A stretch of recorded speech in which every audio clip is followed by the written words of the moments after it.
somos el vuelo del Fénix, les saludamos y damos la bienvenida al video.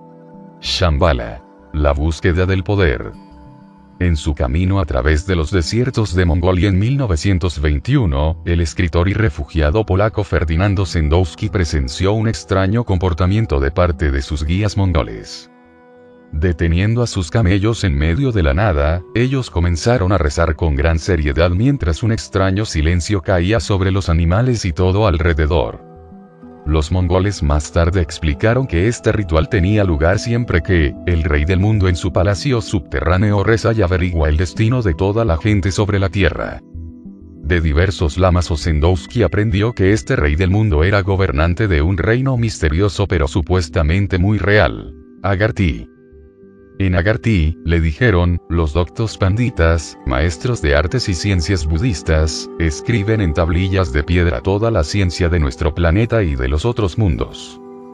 Cualquiera que tuviera acceso al reino subterráneo tendría acceso a un increíble conocimiento y poder. Sendowski no era exactamente un oyente ocasional. Durante 1921 él se convertiría en un consejero clave del barón loco, Roman von Ungern-Sternberg, quien estableció un régimen efímero en Urga, hoy Ulan Bator, la capital de Mongolia. El barón, un autoproclamado guerrero budista que soñaba con conducir una guerra santa en Asia, supuestamente trató de ponerse en contacto con el rey del mundo, con la esperanza de favorecer su propio plan. La credibilidad de Sendowski más tarde fue puesta en duda por el explorador sueco Sven Hedin. Entre otras cosas, Hedin acusó al polaco de plagiar la historia de Agarthy desde una obra más temprana del esoterista francés Joseph Alexandre Saint-Hyacinthe. De alguna manera, probablemente eso era verdadero, pero Hedin, un veterano buscador de ciudades perdidas, no descartó la posibilidad de un reino escondido. En efecto, él probablemente tenía la intención de descubrirlo él mismo.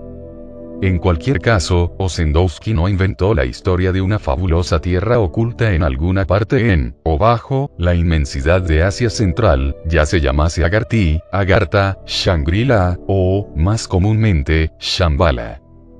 Algunos creían que ella era un reino físico y subterráneo habitado por una raza antigua y avanzada, mientras que para otros se trataba de una dimensión espiritual accesible solo para los espiritualmente iluminados. La leyenda de Shambhala está firmemente basada en la tradición budista que vagamente ubica el reino en algún lugar al norte de la India. La leyenda también proclamaba que llegaría el tiempo cuando el rey de Shambhala y sus poderosos ejércitos saldrían para vencer el mal y marcarían el comienzo de una edad de oro dirigida por el Dharma puro. Como se dijo, el barón von Ungern-Sternberg se imaginó a sí mismo como el iniciador de esta guerra de Shambhala. Y así también lo harían otros. La posibilidad seductora de un escondido tesoro de conocimiento avanzado y habilidad técnica no despertó la curiosidad solo de exploradores y ocultistas.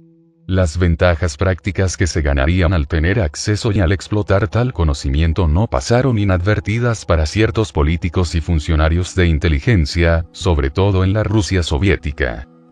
Pero aquello que llamara la atención de los bolcheviques inevitablemente atraería la curiosidad británica también, y de aquello en lo que ambas potencias estuvieran preocupadas, los estadounidenses, los alemanes y los japoneses con poca probabilidad estarían lejanos.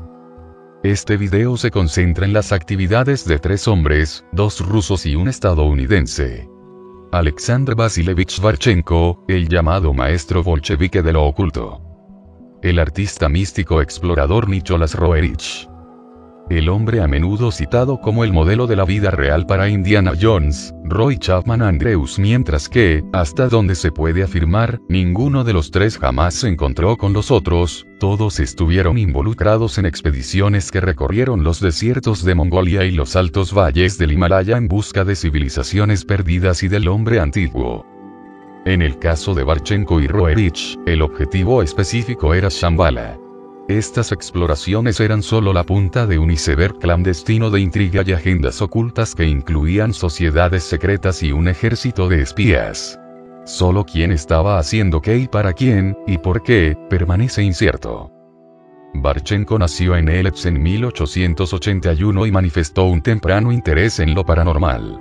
en parte ocultista, en parte científico, y en parte explorador, y tal vez un poco charlatán, Barchenko fue, sobre todo, un buscador.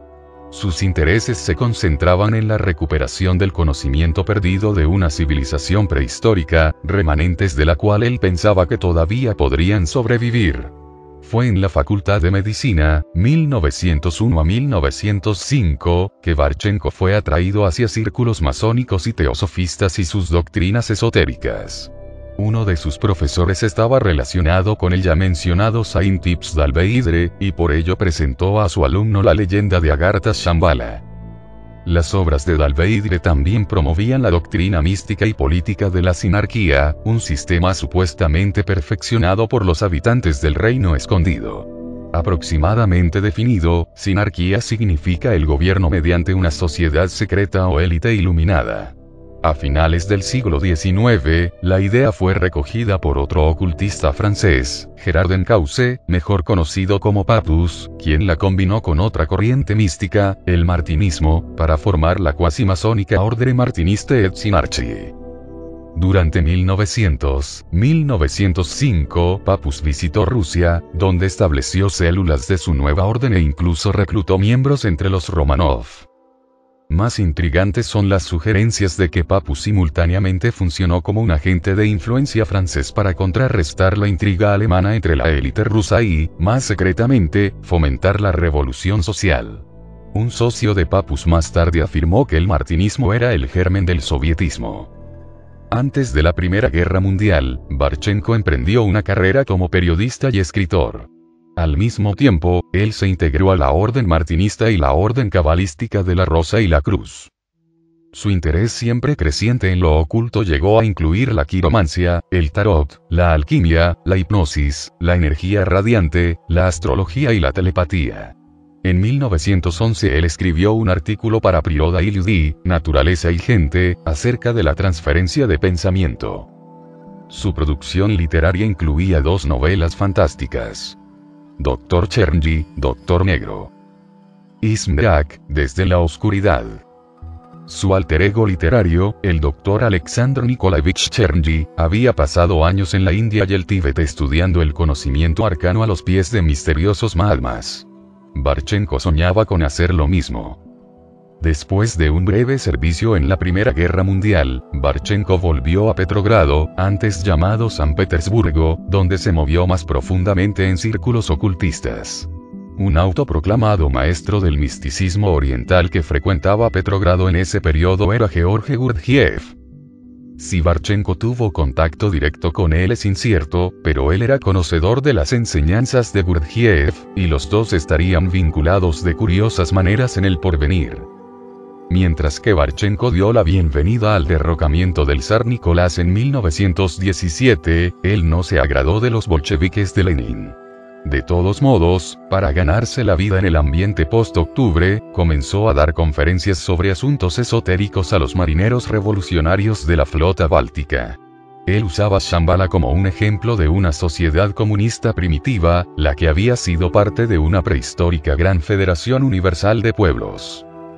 Tales sentimientos sonantes a bolcheviques contrastaban con sus adhesiones más privadas.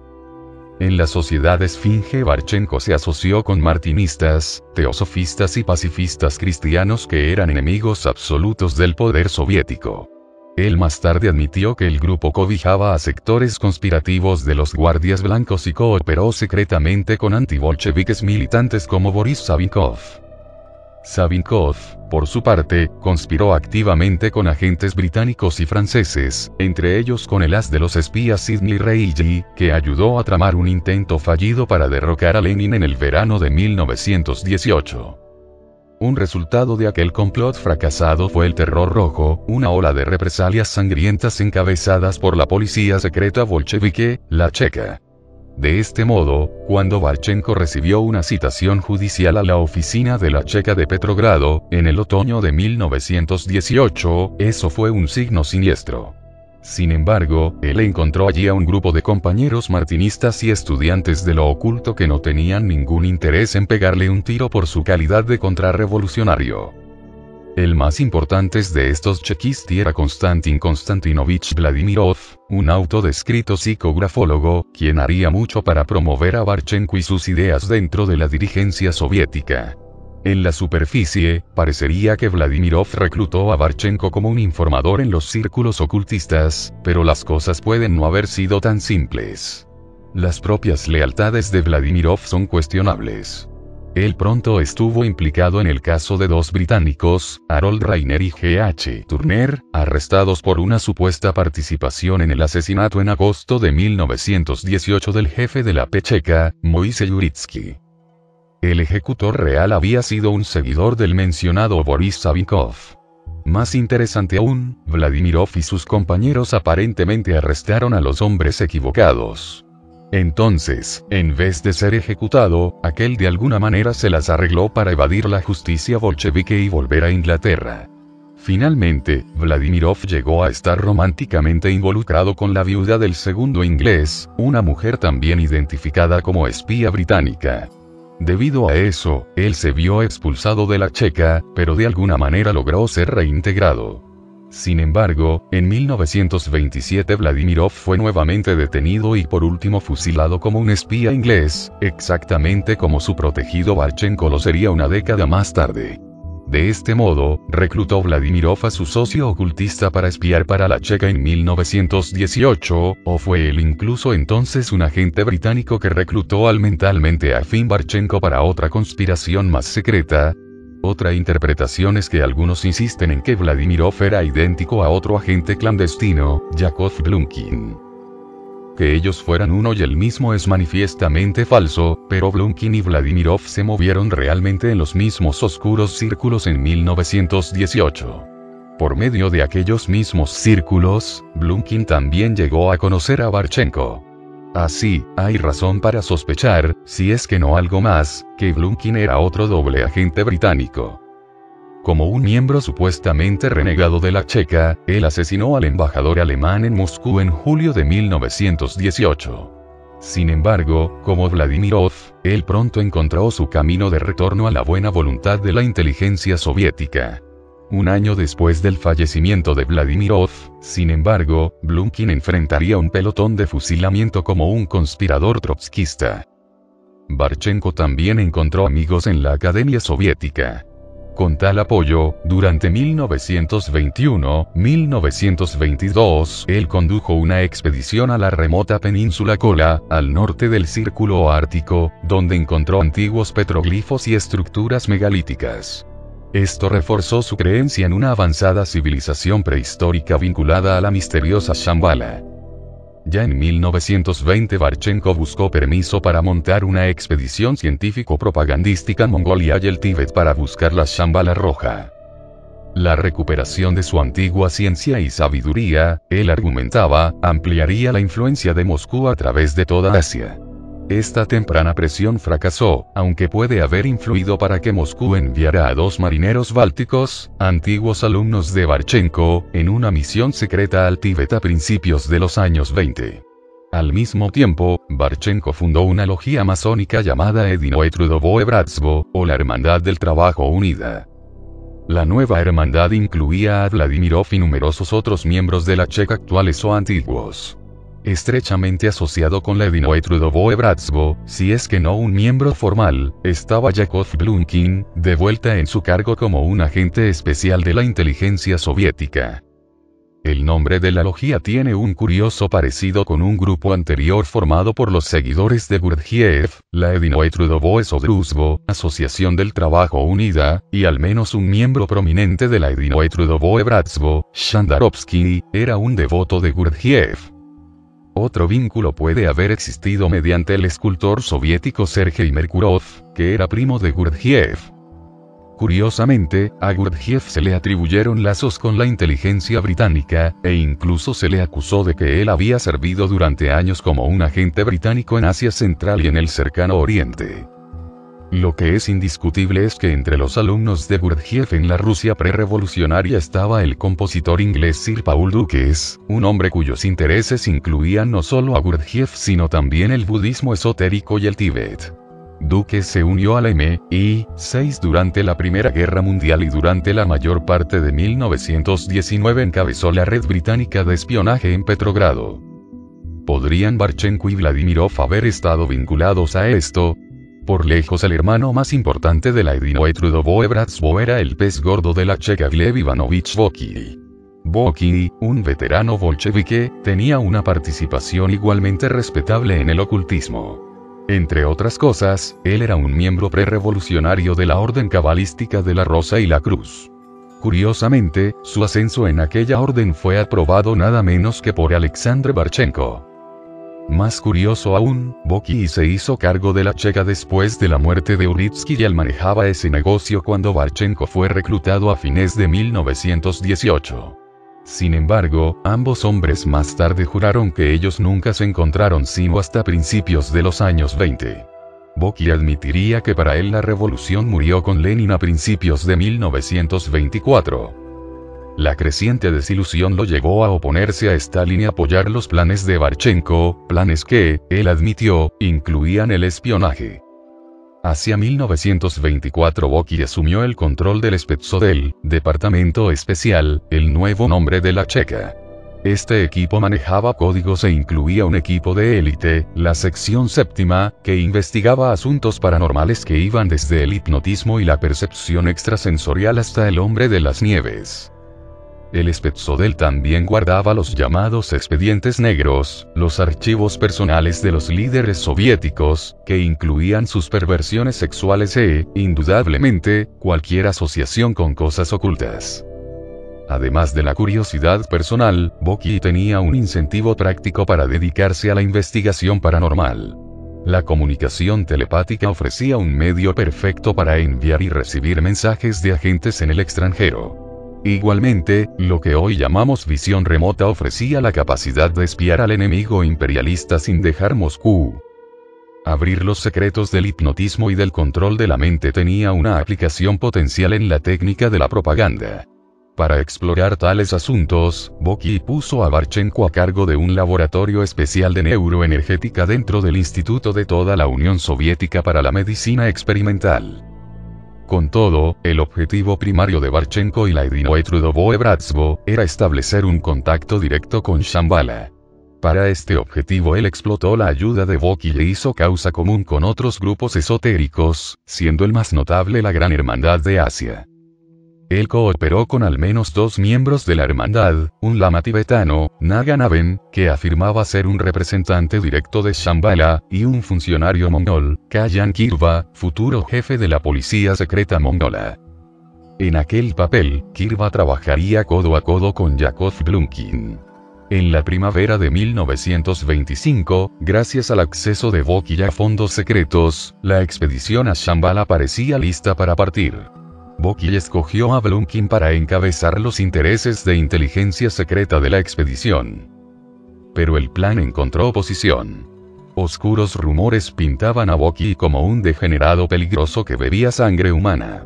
Un opositor principal era Mikhail Trileser, jefe de la rama de inteligencia extranjera. Él naturalmente sentía que cualquier actividad fuera de la Unión Soviética caía dentro de su ámbito. Para el verano, la expedición a Shambhala de Barchenko estaba muerta. ¿O no? En septiembre de 1925, un humilde peregrino musulmán cruzó los pasos de la cordillera del Pamir en la Cachemira controlada por los británicos. En realidad, el peregrino era Yakov Blumkin quien iba camino a la zona aún más remota de Ladakh para reunirse con una expedición conducida por Nicholas Roerich. El objetivo de Roerich era entrar en el Tíbet y contactar Shambhala. Sin embargo, poco después de cruzar la frontera, la policía tribal detuvo a Blumkin. Por lo visto, alguien había dado aviso a los británicos. El astuto chequista pronto se escabulló de sus captores, y asumiendo un nuevo disfraz como un lama mongol, siguió adelante para encontrar a Roerich. Al final, Shambhala permaneció escondida, o así parece. Roerich siguió viviendo su vida completa y falleció, en 1947. Barchenko, Boki no fueron tan afortunados. Todos perecieron en las purgas de finales de 1930, condenados por crímenes que ellos no cometieron, o quizás sí. El vuelo del Fénix se despide hasta un pronto encuentro. Comparte y suscríbete.